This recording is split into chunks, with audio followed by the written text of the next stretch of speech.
Hi, it's Dr. Centeno, and today we're going to talk about low back multifidus. If your doctor really hasn't talked to you about this, he or she is way behind the times. So what is the multifidus? The multifidus is a deep spinal muscle located way in here, and it's different from the superficial muscles that help to move your back around. Multifidus focuses on stability.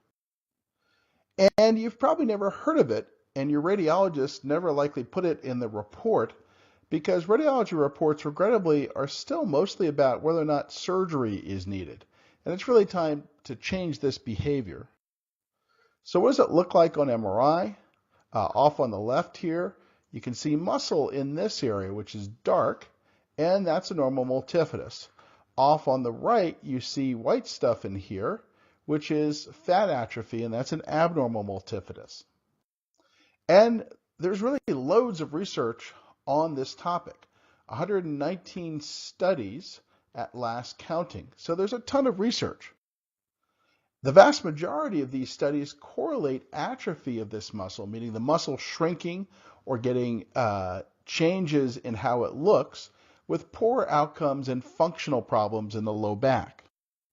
Hence, your doctor should be reading your MRI images for this issue and showing you those issues, and then designing therapies to mitigate this problem. Given that we've known about this problem for 24 years, since 1993, if your doctor isn't discussing it, he or she hasn't kept up with the research. Now, the latest research of this last year or so, this is just some highlight because there have been many more studies than this. Basically, the severity of multifidus atrophy on MRI is directly correlated with decreased ability to bend forward and back pain.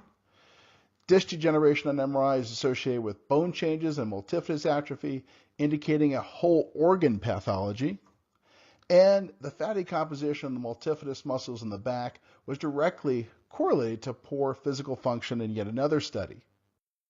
Since the majority of studies, again, conducted since '93, show that multifidus atrophy is a real world problem associated with back pain, if your doctor hasn't reviewed it with you, find another doctor. Thanks so much for watching and have a great day.